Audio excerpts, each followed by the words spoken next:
Rob, it's so good to have you here on this podcast, and I've looked forward to it for a little while, just to talk about primarily about what you did your PhD dissertation on, but I want to build up to that, so I don't want to get there right out of the gate.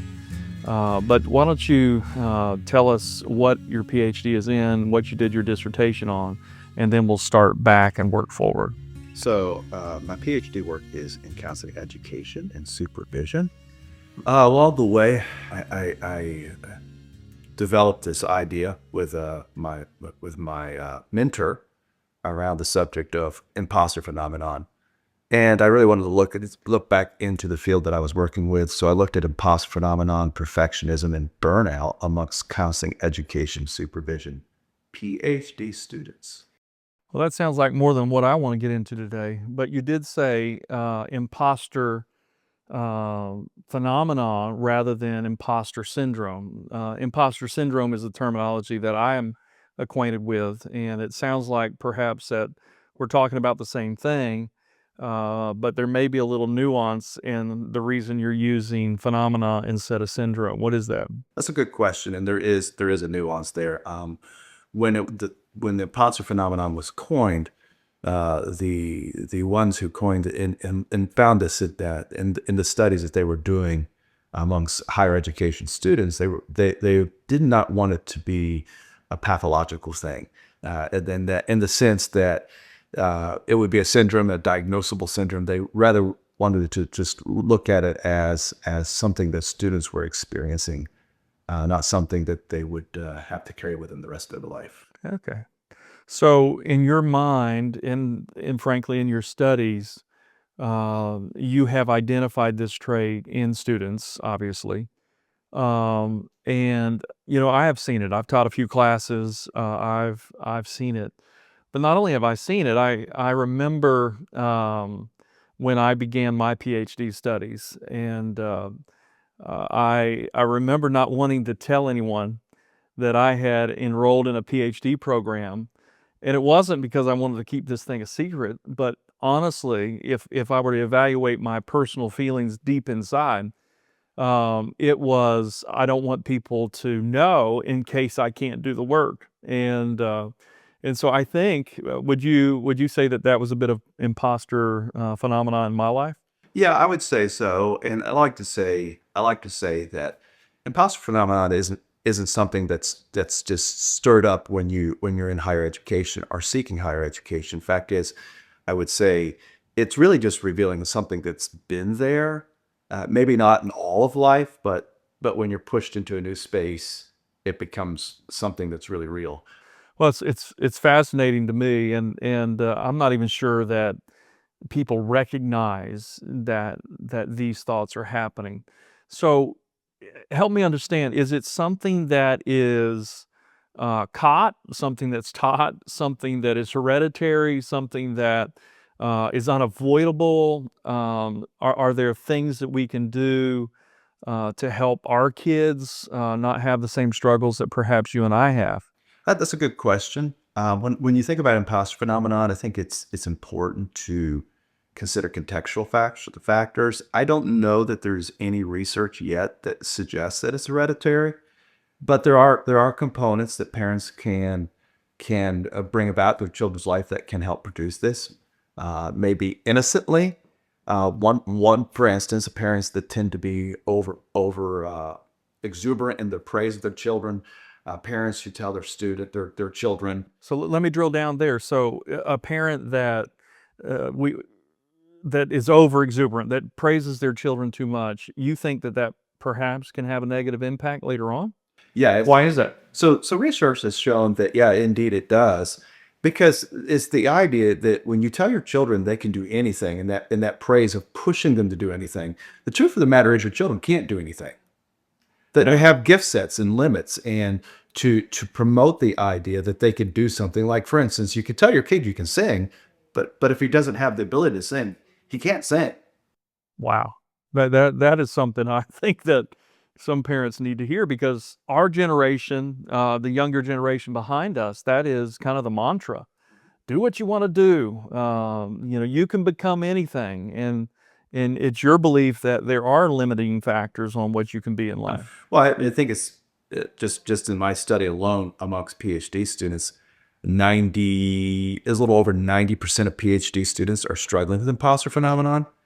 So, and this number is consistent even at the master's degree level. I don't know that there's too many studies at the bachelor's level, but this is so common and increasing, so it seems, as we move along. Wow. So I mentioned in my life that I experienced that when I began my PhD studies.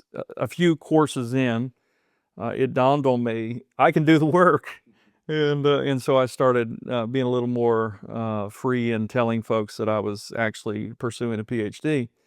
What about your life? Can you point back to a moment when you would have said to yourself, the current Rob would point back to a time and say, that Rob was experiencing imposter syndrome and you really didn't know it?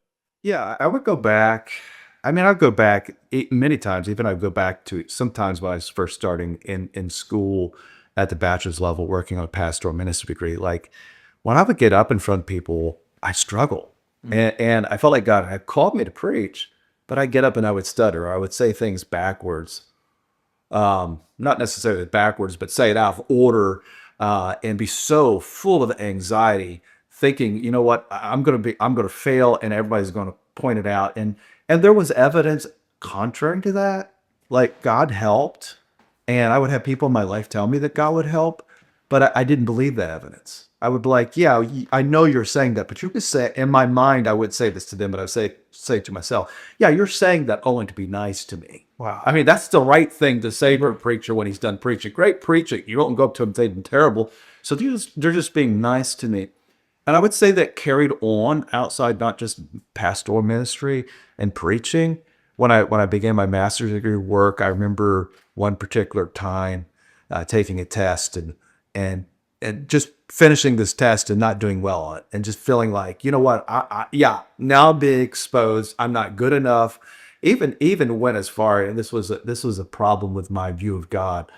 I felt like God was trying to embarrass me. And now I'm being exposed. I really am the fraud.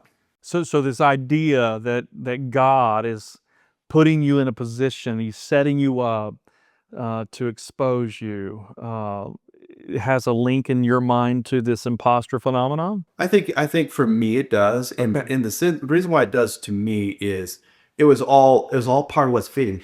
The imposter phenomenon, if you look at it, it's a cognitive fallacy. And what I mean by that, it's thoughts that aren't right. I mean, the sense of feeling like a fraud when you actually have the gift set and the talents, and people are speaking to your life, you have it. Like when you go to professional conferences and present on subject matter, sometimes before I get up, I'm like, yeah, there's other smart people in this room. They're gonna call me out on the subject matter. Well, I've done the work.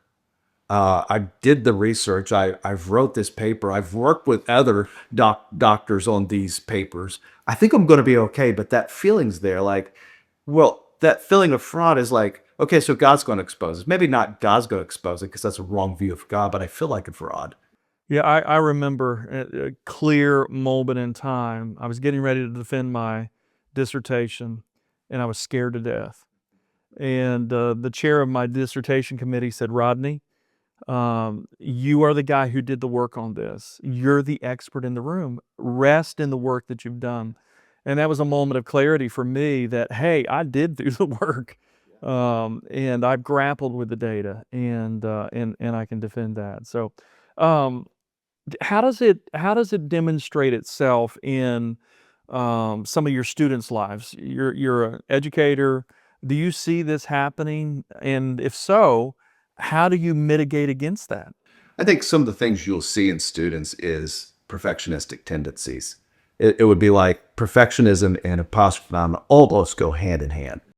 The sense of feeling like I could be exposed to fraud can drive people to perfectionistic work where they set higher goals for themselves than what is really achievable. For instance, I may have a student come into class and their goal for the semester is to earn 100% in the class. Well, is that really realistic if you're not a 100% student? Well, no, it's probably not. Fact of the matter is you're probably going to get some feedback.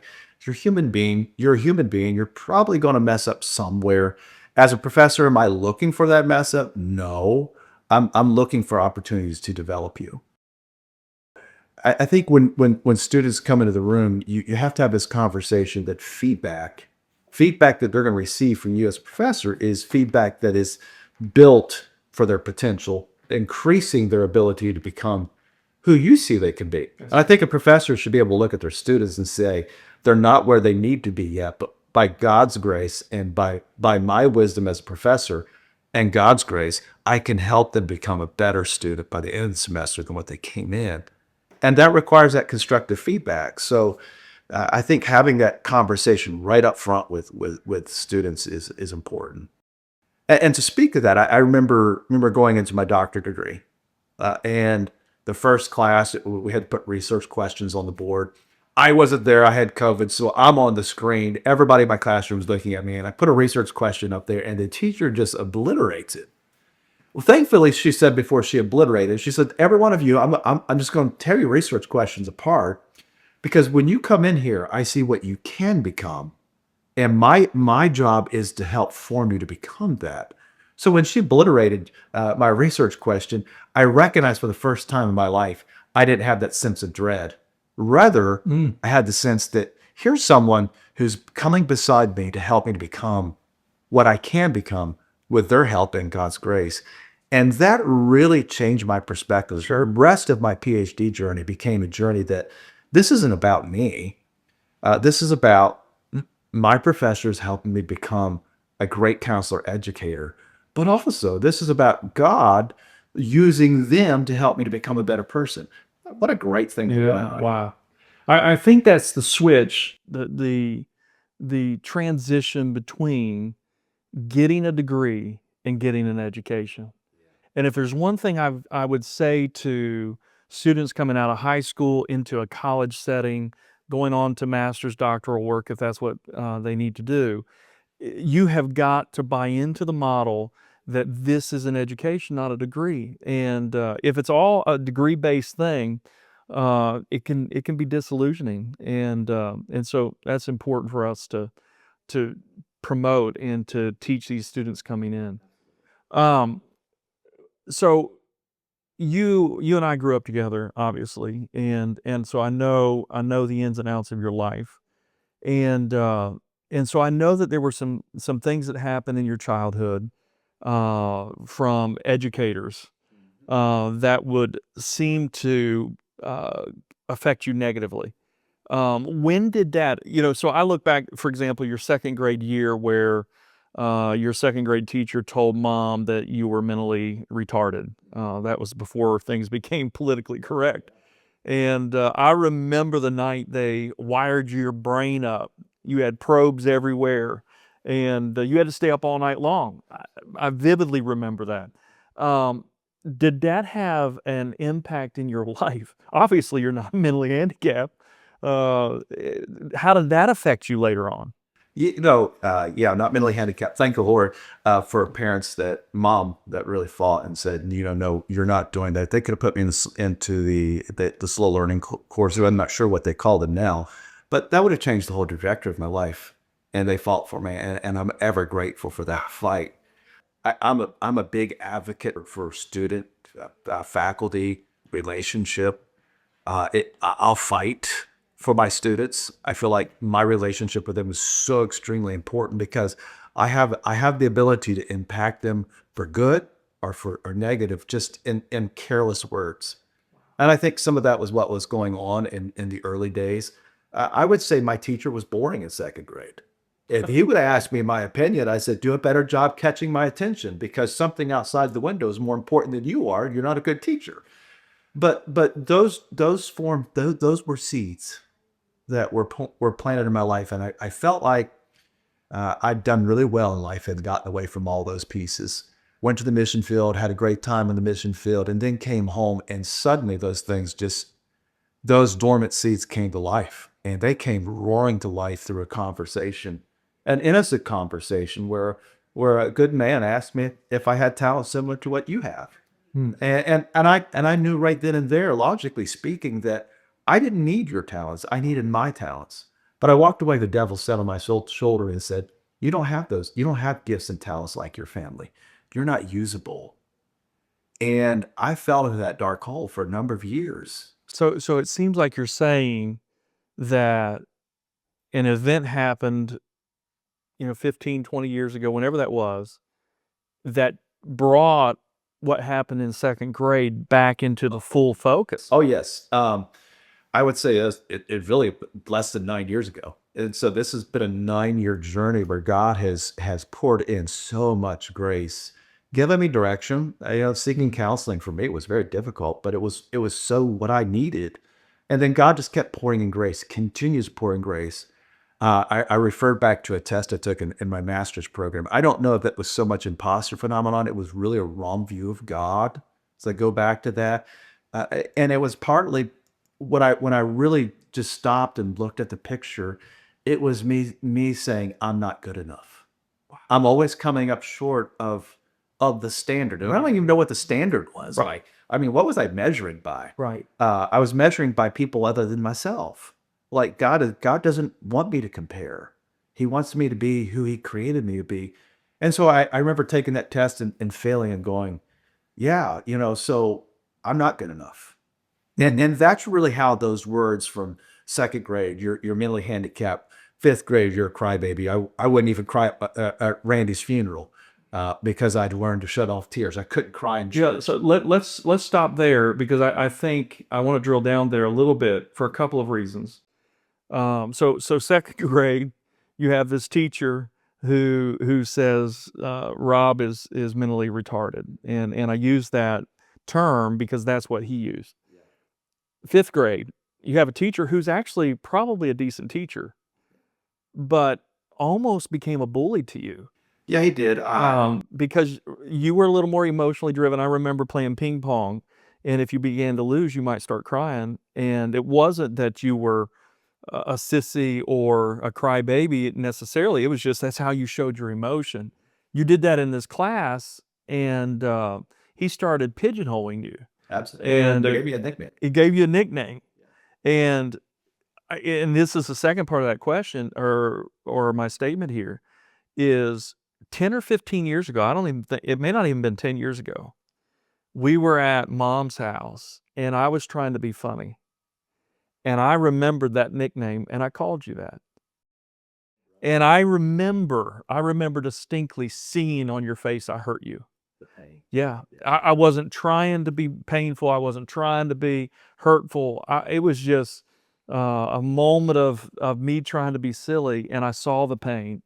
And that has affected me because I'm the sanguine of the family. I'm the guy who's looking for a party, and here I am, an adult and a minister and a college administrator, and I'm hurting my brother by being stupid.